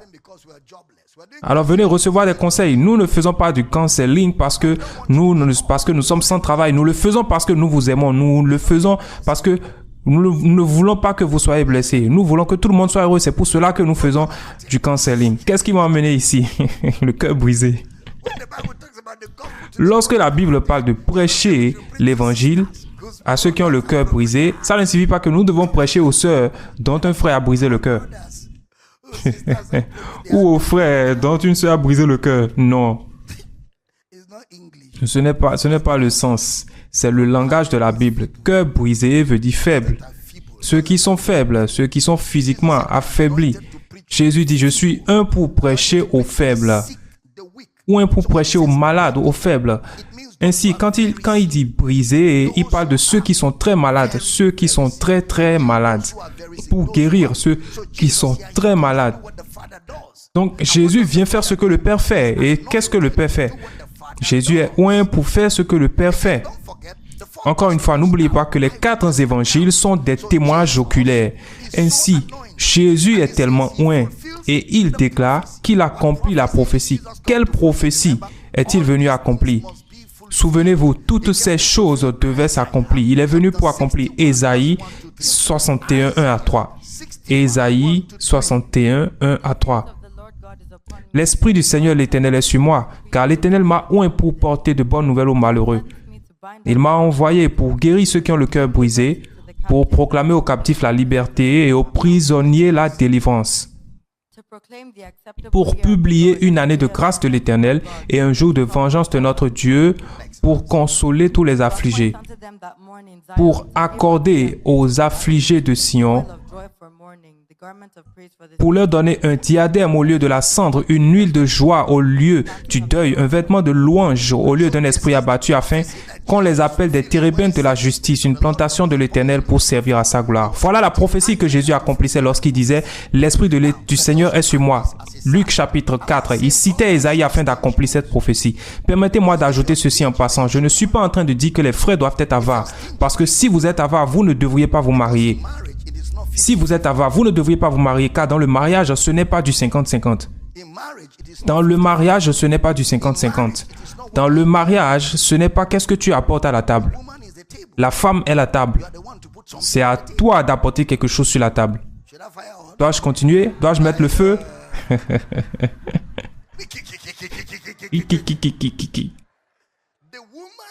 La femme est la table. C'est toi l'homme, c'est à toi l'homme d'apporter quelque chose sur la table. Oh oui.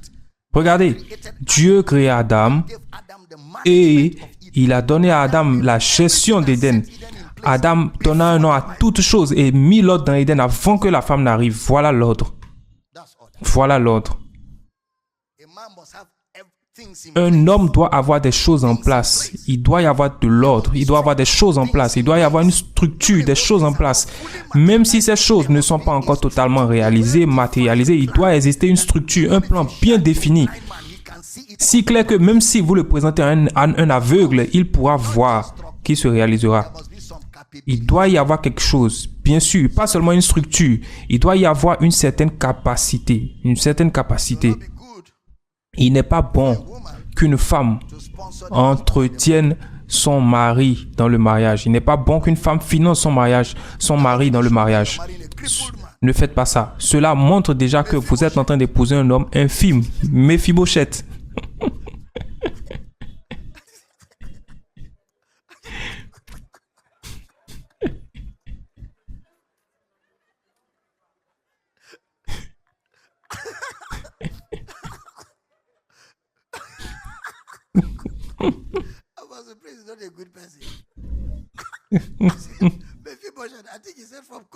Méphibosheth. Il a dit Méphibosheth de Côte d'Ivoire.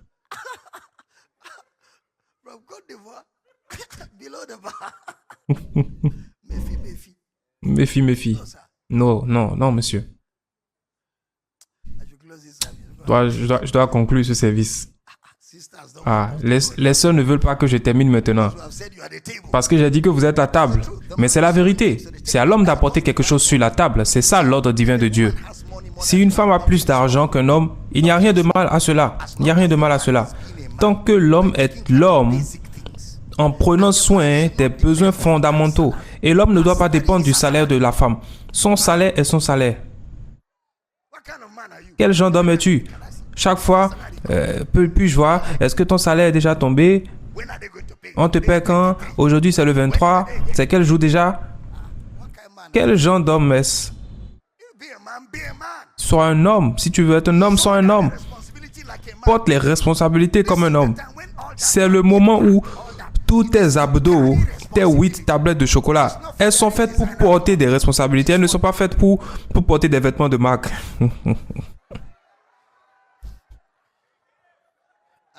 J'enseigne bien.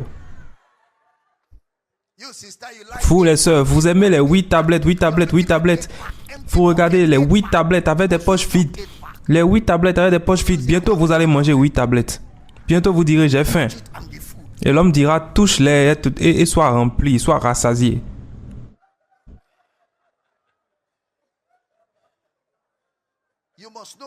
Vous devez savoir ce qui est important. Dites, je vous entends. Je prêche bien, hein? 8 tablettes qui ne peuvent même pas payer un déjeuner. 8 tablettes qui ne peuvent pas payer le loyer. Ce sont des 8 tablettes inutiles, très très inutiles. 8 tablettes. Tu ne peux pas payer le loyer.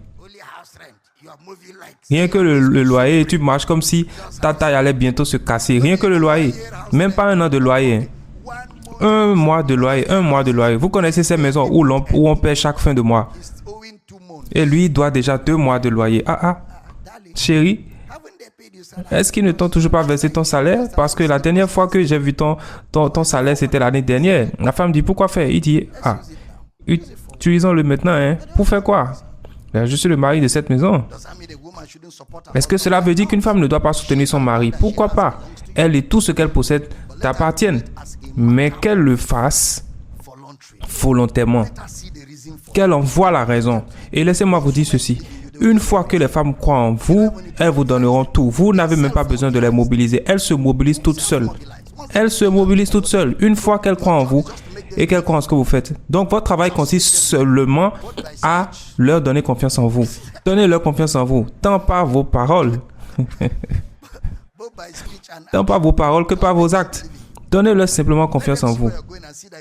Qu'elles voient où vous allez, qu'elles voient que vous êtes vraiment sérieux à ce sujet. Elles vous aideront à y arriver. Elles vous aideront à y arriver. Si une femme décide de construire un homme, cet homme sera construit. Et si une femme décide de le détruire, mon frère, on ne trouvera même pas le lieu de ton enterrement. Demandez à Salomon, demandez à Samson. Ce sont des exemples dans la Bible. Je veux terminer ce culte. Une femme sage bâtit sa maison. Une femme insensée la renverse de ses propres mains. C'est très important. Est-ce que j'ai dit quelque chose? N'ayez pas 8 tablettes avec les poches vides. Vos 8 tablettes doivent être à la taille de vos poches, à la mesure de vos poches. Certains n'ont même pas 8 tablettes, mais ils ont des poches bien remplies. Certains ne sont pas beaux, mais leurs poches et leurs mains sont très belles. Certains sont beaux, mais ils créent des circonstances très laides.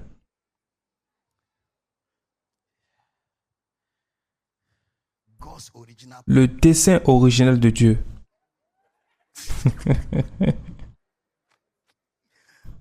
Le dessein originel de Dieu, c'est que l'homme soit la tête. Et si tu es la tête, tu dois être la tête en toutes choses. La tête en toutes choses, dans la provision, dans le leadership. La tête en étant un exemple, tu dois être la tête sur tous les aspects.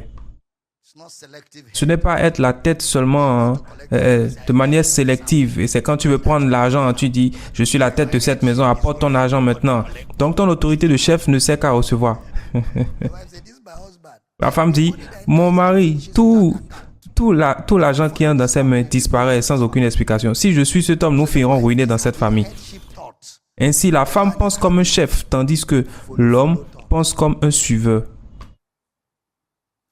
C'est crucial. Et laissez-moi aussi dire ceci. Puis-je le dire? Puis-je dire quelque chose? La Bible dit, Marie, aimez vos femmes comme Christ a aimé l'Église. Elle ne dit pas, Marie, aimez vos femmes dans la mesure où elles vous sont soumises. Non, non, ce n'est pas une transaction. Je ne t'aime pas parce que tu te soumets. Je t'aime comme Christ. Tu te soumets à moi comme l'Église se soumet à Christ. Voilà l'ordre biblique. La plupart du temps, le problème c'est que nous voulons aimer en réponse à la soumission et nous voulons nous soumettre en réponse à l'amour. Ce n'est pas la Bible, ça. Ce n'est pas la Bible. Ce n'est pas biblique. Et c'est pourquoi vous devez épouser quelqu'un avec qui vous êtes compatible. Parce que si vous êtes compatible, elle n'attendra pas que tu l'aimes avant de te soumettre.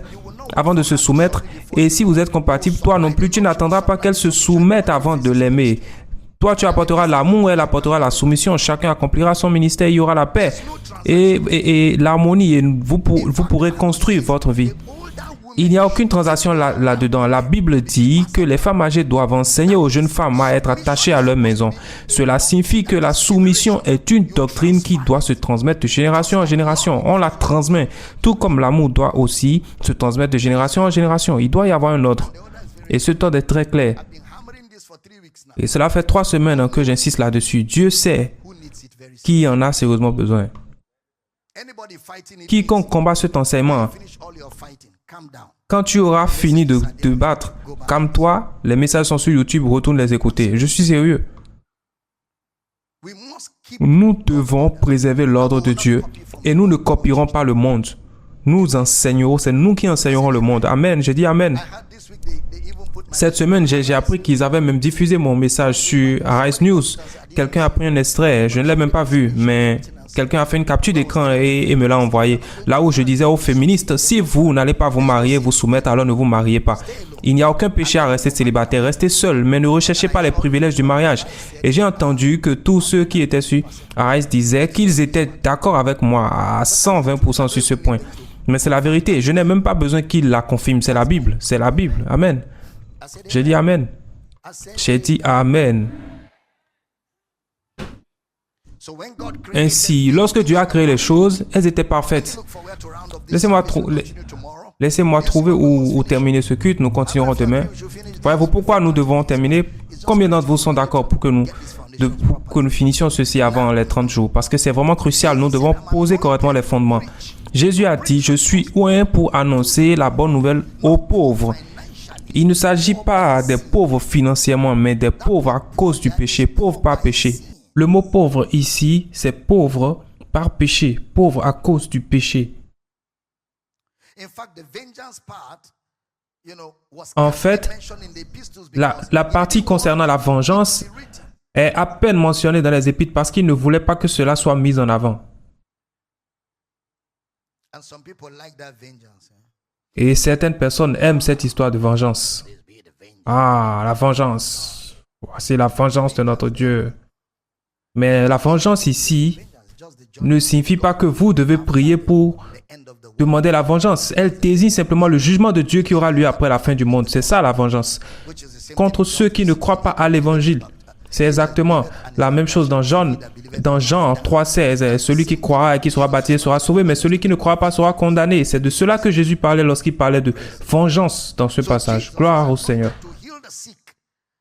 Donc Jésus a été oint pour guérir les malades et nous avons vu des témoignages oculaires dans Luc chapitre 4 verset 35. Luc chapitre 4 verset 35. Jésus le menaça disant « Tais-toi et sors de cet homme. » Et le démon le jeta au milieu de l'assemblée et sortit de lui sans lui faire aucun mal. « Tais-toi et sors de cet homme. » Sors de cet homme. Laissez-moi vous dire encore quelque chose. Lorsqu'une maladie est restée longtemps dans le corps de quelqu'un et qu'elle résiste au traitement, dans la plupart des cas, il y a un démon derrière cela. Ainsi, lorsque vous priez pour de telles personnes, vous ordonnez à l'esprit de sortir. Ce n'est pas une maladie ordinaire. Il y a un démon derrière cela. Jésus le menaça disant « Tais-toi et sors de cet homme. » Et le démon l'ayant jeté au milieu de l'assemblée sortit de lui sans lui faire aucun mal. Ainsi, lorsque vous exercez le ministère auprès des malades et que vous priez pour les malades, il y a des situations où vous discernerez la présence de démons. Et c'est pourquoi dans certaines situations, l'homme est tellement malade, mais au moment où il arrive à l'hôpital et que le médecin commence à faire les examens, tout disparaît. Tout disparaît.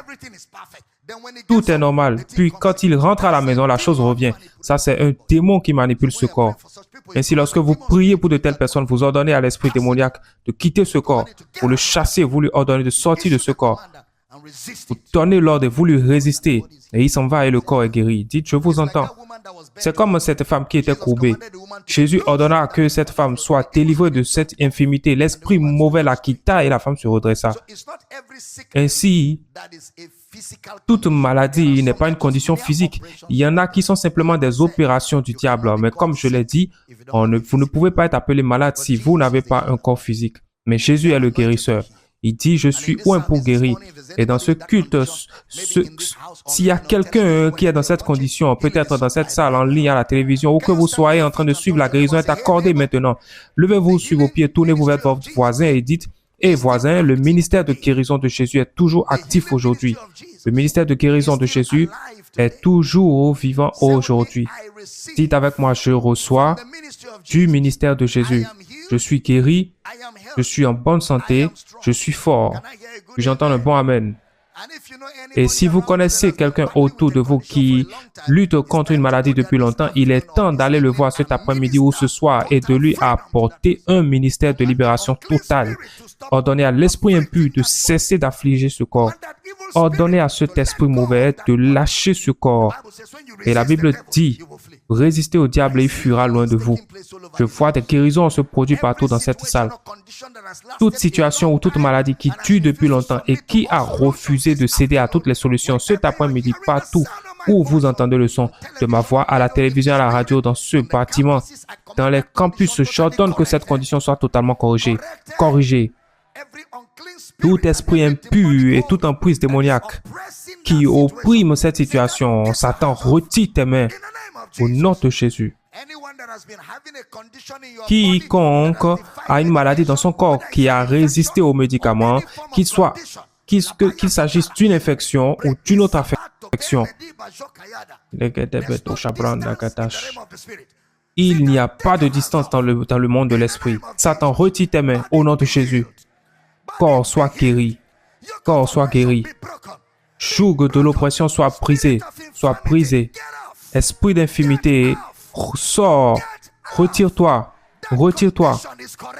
Cette condition est corrigée. Je n'entends pas ce amen comme le tonnerre. Lekobada adavida shabarandeki. La dododosh.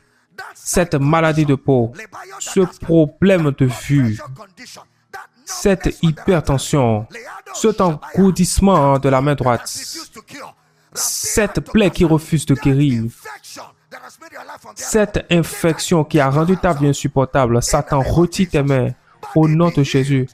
Corps soit guéri, corps soit guéri, corps soit guéri. La brando que je vous ai dit. Shadalabada Krondeli. Je viens contre le joug de l'insomnie. Je viens contre le joug de l'insomnie. Je viens contre l'oppression du diable. Ton esprit qui a été tourmenté par la peur, toi forteresse de peur, relâche maintenant ton emprise. Sors au nom de Jésus. Peur de la mort, sors au nom de Jésus. Les barrières du diable soient brisées au nom de Jésus. Toute infirmité, toute anomalie, toute difformité dans ton corps, les bragadakos. Satan, retire tes mains au nom de Jésus. J'ordonne la puissance créatrice de Dieu. J'ordonne la puissance créatrice de Dieu. J'ordonne la puissance créatrice de Dieu. Corps soit guéri. Sois guéri. Nous ordonnons que toute maladie soit guérie. Corps malade, soyez rétablis au nom de Jésus.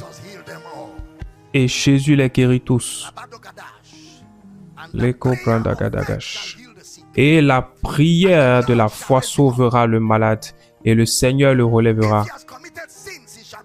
Et s'il a commis des péchés, il lui sera pardonné. La tabadosh. Les bada osia davrande geti la kosh. Les katabo shada branda katiakos. Les debede geti ja ato. Les grado ja. Cette douleur dans ta poitrine disparaît maintenant. Corps soit guéri.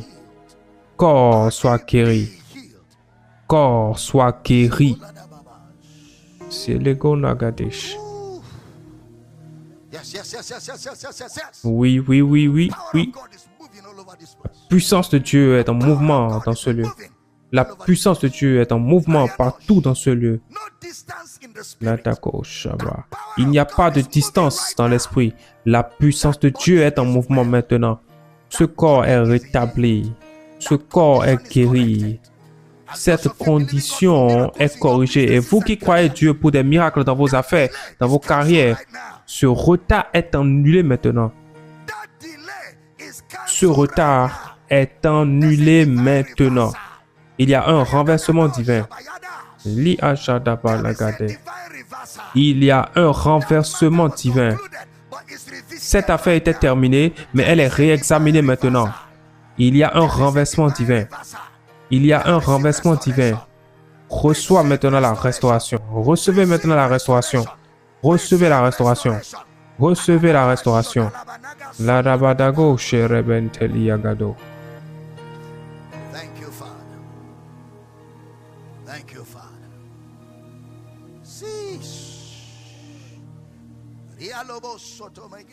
Allez, Brandanda Gado, Shede.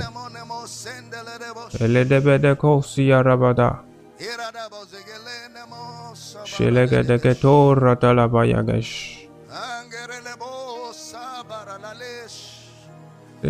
Kapayo Shade. Leketeko Sebrandaliata.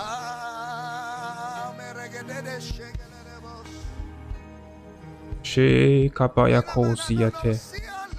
Eliteko Sirabayata Kiyaka. Mashala Dabaratagade Si Rotaliako. Shele Brana Kosi Mato Vrele Ati.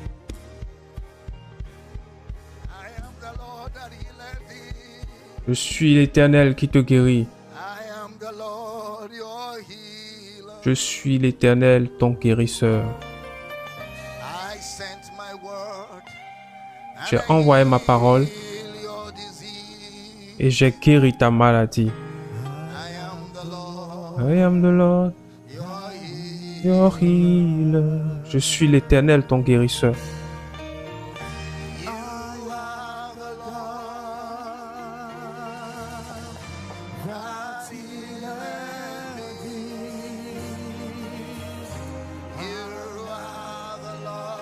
Tu es le Seigneur, mon guérisseur.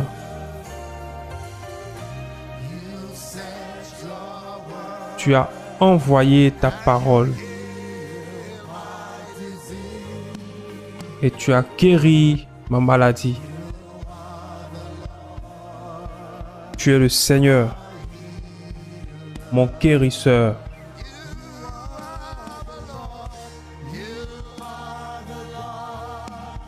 Tu es le Seigneur.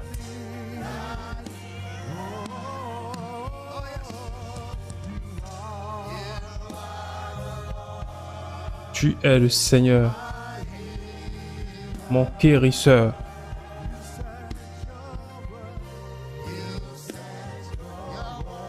Tu as envoyé ta parole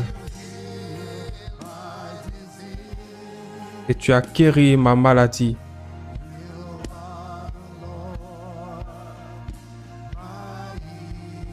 Tu es le Seigneur, mon guérisseur.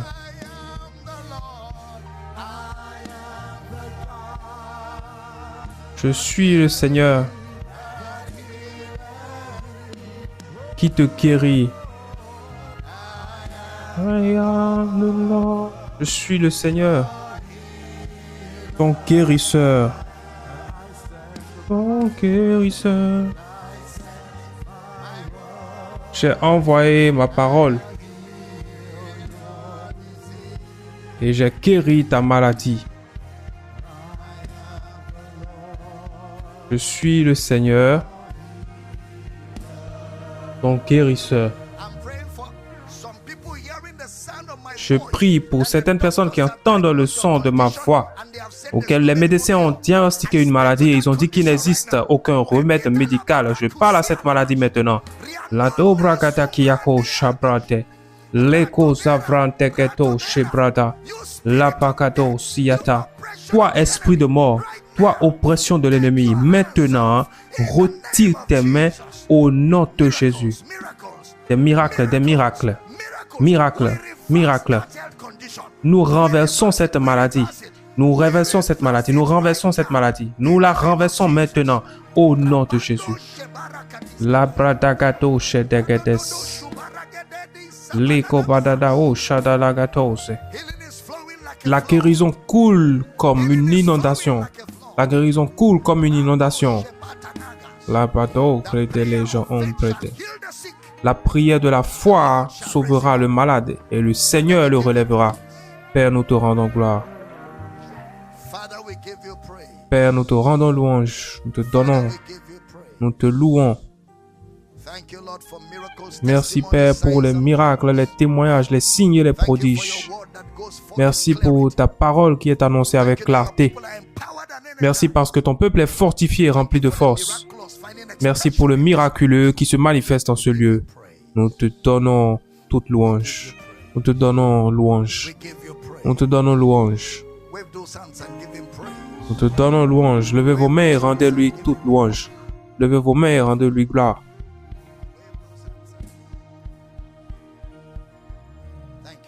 Merci Père. Père, nous prions pour les relations qui sont malades parmi nous. Les mariages, les foyers, les relations. Nous ordonnons que ces relations soient guéries par la puissance de Dieu.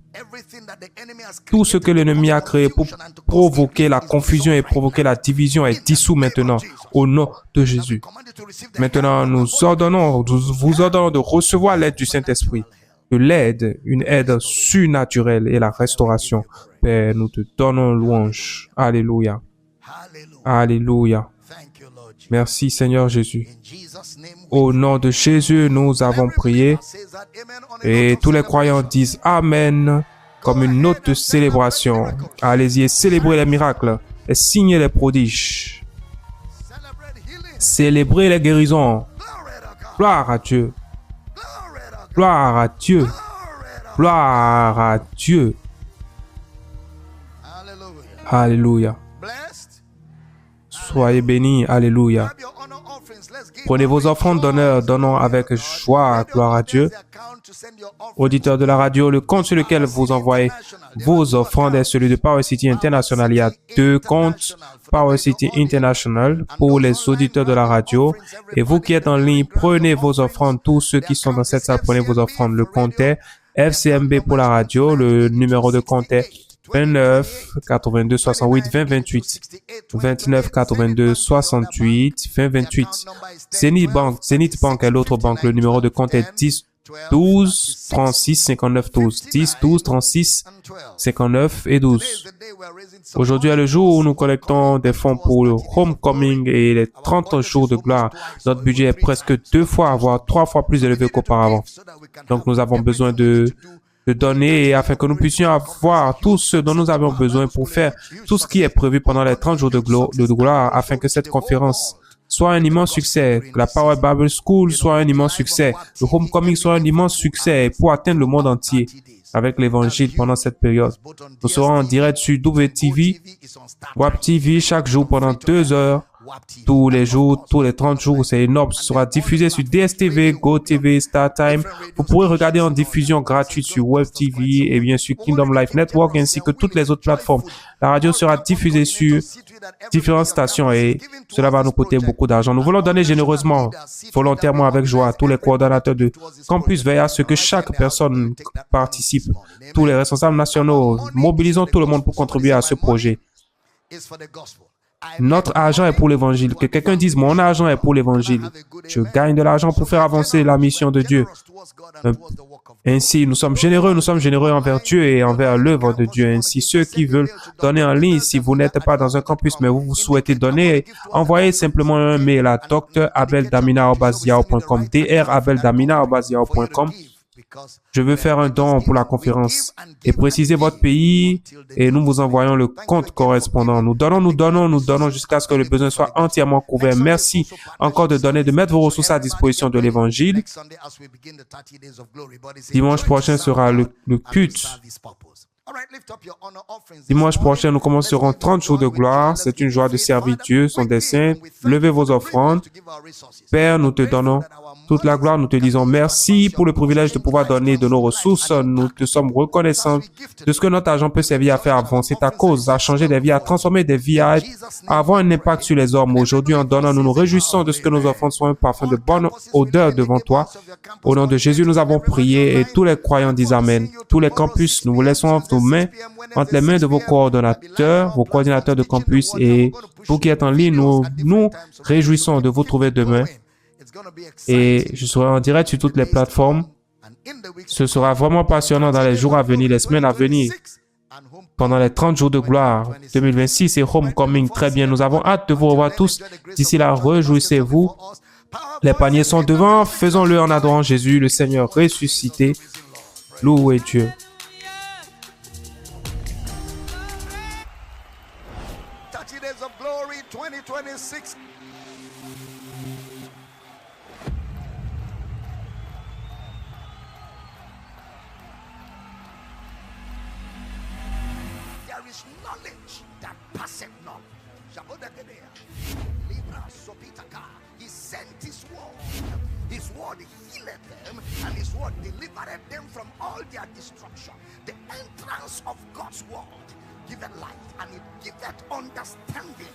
To the simple, man shall not live by bread alone, but by every word that proceeded out of the mouth of God. He said the mountains skip like rams at the presence of God's word. He said, is my word not like a hammer that breaketh the rocks to pieces? He said, my word is like fire that burneth the chaff. He said, so shall my word be that goeth out of my mouth. It shall not come back void, but accomplish what I please. He watcheth over his word to perform it forever, oh God. Thy word is settled in heaven. My son, attend to my words. Incline your ears to my sayings. Let them not depart from your eyes. Keep them in the midst of your heart, for they are life to those that find them and health to all.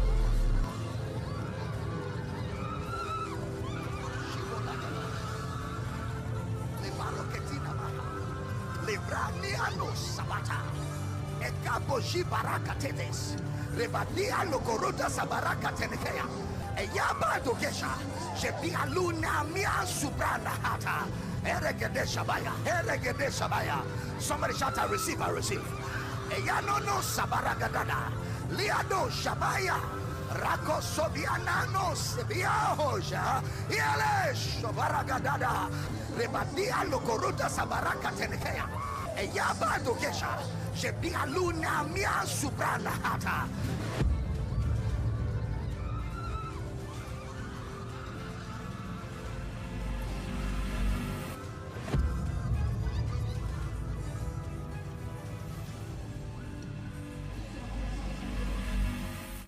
We trust that you have been blessed by this message. To order the complete series of this message and other messages by Dr. Abel Daminer, please call +234 806 800 9939 or email powercityoffice@gmail.com.